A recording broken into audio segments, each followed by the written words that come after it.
বোন যা কিছু আলু দে তো, ঘরে আলু নেই, দে তো। করবি রে বোন, একটাই আলু ছিল। ওই পাশে পাড়ে গ্রামের একটা মেয়ে এসে বললো আমি না সকাল থেকে কিছু খাইনি না, তার জন্য ওই আলুটা আমি দিয়ে দিয়েছি। কিছু মনে করিস না, অন্য বাসা থেকে নিয়ে নে। না, আমি তোর কাছ থেকেই নিব, অন্যের কাছ থেকে চেয়ে নিতে আমার ভালো লাগে না। আমি তোর কাছ থেকে নিব বোন, তোর কাছ থেকে। প্লিজ দে, প্লিজ প্লিজ দে। আরে দে দে বোন, আমি বলছি তো আমার কাছে আমি নেই, অন্যদিন এসেছিল ওনাকে দিয়েছে বোন।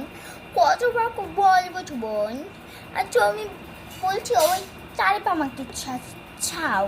হ্যাঁ ঠিক আছে, তাহলে আর কি করা যায়, ওই বুড়ি দাদির কাছে দিবে কিন্তু তাও তো সম্ভব না। খালি ক্যাচ ক্যাচ ক্যাচ ক্যাচ করেই থাকি, ভালো লাগে না। তাও যাই দেখি তোর কথা শুনে বোন, তুই অনেক ভালো রে। যাই তাহলে একটু দেখে আসি। ঠিক আছে ঠিক আছে, অসুমের টাকাটা কে করা শুরু করছে, এখান থেকে যা পাছু পাছু, যাই এখান থেকে যা। যাই দাদি, কিছু আলু দাও না, রান্না করতে হবে। ঘরে একটা আলু যে নেই, দাও না গো বুড়ি দাদি, দাও। কি বলি রে, আমি বুড়ি দাদি? তবে রে তোদের দেখাচ্ছি। এই নে এই নে এই নে। ও বাবা গো, ও বাবা গো, বাবা গো বাবা, তোমার কাছে আসবোই না, সবসময় গেলে এইরকমই করবে। আচ্ছা তো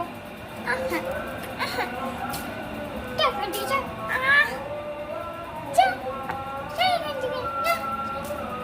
আমার কোনো না, আর কোনোদিন তো দেখে আসবো না।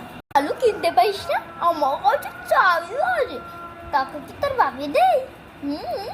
যা এখান থেকে, এক্ষুনি বের হয়ে যাবে, যা যা এখান থেকে, যা যা যা যা। কি অবস্থা, আমার পাশে আমাকে ইয়ে করবে, যা এখান থেকে, যা যা যা যা। আলু কি তুই কিনে দিয়ে যাবি নাকি তোর বাপে কিনে দিয়ে যাবে? হ্যাঁ হ্যাঁ হ্যাঁ গো, মেরে মেরে ছটকা কইতো, আবার কত বড় বড় কথা। কি কথাগুলো বললো রে, ছি ছি ছি। তোদের বাড়িতে এখন থেকে কেউ পারে দিবে, বলে রাখলাম।